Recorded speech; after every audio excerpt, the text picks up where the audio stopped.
The most authentic people in the world are not streamers or actors. The most authentic person you will ever meet is a 5-year-old that just took a shit in its pants and is telling you all about it. We lose that authenticity as we grow more conscious of our behaviors, and it's up to us to build it back up again from scratch somewhere along the way. This video is not about how to be authentic and how to do things that make you feel like yourself or do them in a way that make you feel like yourself.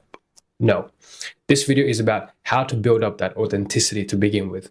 Because if you don't have a strong sense of self, then what good is it trying to be that self? If authenticity is how we bring that real self to life, self-perception is what that real self is. Understanding the self-perception theory could be the difference between you finally learning to be authentic again. This is Juvie. I'm a physiology major, and I'm going to be talking to you about authenticity and the self-perception theory. The biggest misconception when it comes to thinking about authenticity is thinking that your actions are dictated by your internal beliefs and your internal monologue. You say, I'm eating chicken for dinner because I like eating chicken. But what if we flip the script and we said that actions actually dictate your internal beliefs and your internal monologue? Instead, you would say, I'm eating chicken for dinner, so I must like eating chicken. This doesn't make much sense at first, but this is exactly how your brain thinks about things when you do them for the first time. Let's take Dave, for example. Dave works 50 hours a week. That's all he does. He works. He doesn't think about labor regulations or work ethic debates. He just works. Then one night, a friend tells him that in France, they only work 35 hours a week. And he tells him things about how companies that introduced a 4-day work week reported feeling an increase in productivity. Now, Dave has never heard about this stuff before, and he doesn't know what to feel about it. So when someone asks him what he thinks about it, he chimes in not with what he thinks, because he doesn't have any beliefs on this subject yet, but with what he does.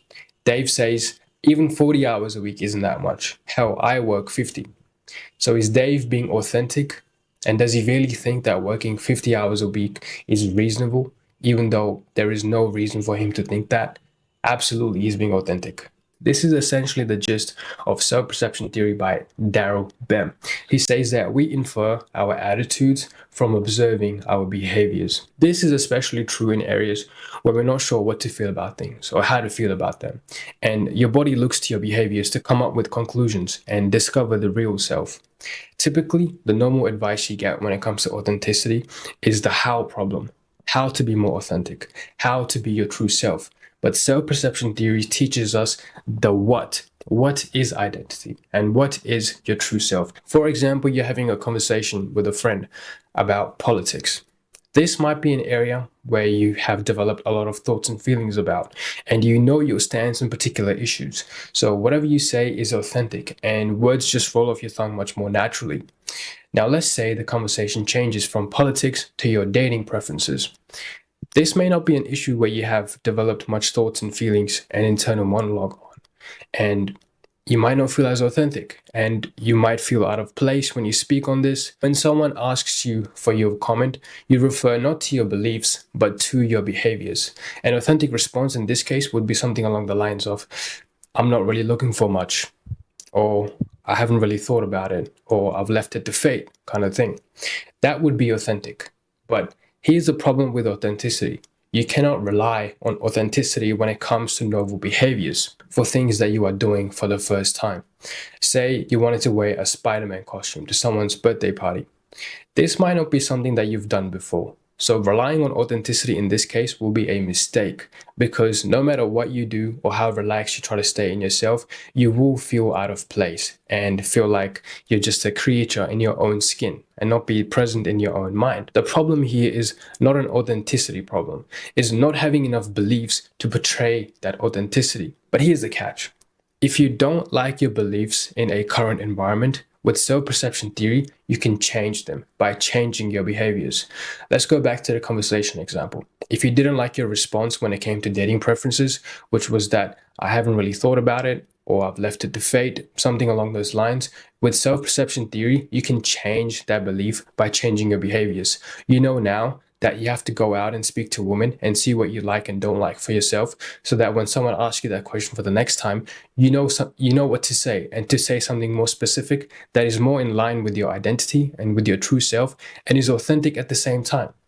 If you wanted to wear a Spider-Man costume to someone's birthday party, with self-perception theory, you know to start small. You know to start wearing the costume at home and then start wearing it outside and eventually lead up to a place where you can wear it to someone's birthday party and still feel authentic and feel at home in your own skin.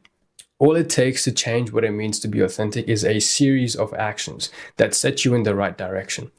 Authenticity is a constant feedback loop that is constantly changing because our behaviors are constantly changing. Now, self-perception theory doesn't just end there. It teaches us a lot about authenticity, but it also teaches us a lot about human manipulation. There's a reason why they say that you should smile even when you're feeling sad, because the act of smiling itself changes your attitude about the situation and makes you feel just a little bit better. Door-to-door salesmen also use this technique to sell you what they are trying to sell. They call it the ladder of yeses. Say a door-to-door salesman comes to your door and he's wanting to sell you shoes. He's going to start asking you questions that are easily answerable to a simple yes. Hey, are you an outdoors person? Yes. Do your feet hurt sometimes when you come home? Yes. Would you rather that your feet did not hurt when you came home? Yes. Now that you've said yes 3 times, your brain automatically thinks that you either like this person or you like what he has to say. So when they eventually give you the pitch for the shoes, you're much more likely to answer yes to that as well. There's always a series of actions that you can take to change your attitude about something and change what it means to be authentic for you. And what those series of actions are is a whole separate video on its own. Self-perception theory doesn't just give us a framework on how to be more authentic in our actions, but tells us that authenticity in the first place isn't something that we're born with, but something that we build over time. We build it by first imagining what our best self looks like and then mimicking those actions until we become that best self. You can use whatever way to explain this concept, whether it's fake it till you make it or LARPing, but in its essence, they all mean the same thing. Authenticity is a muscle that gets stronger with more training.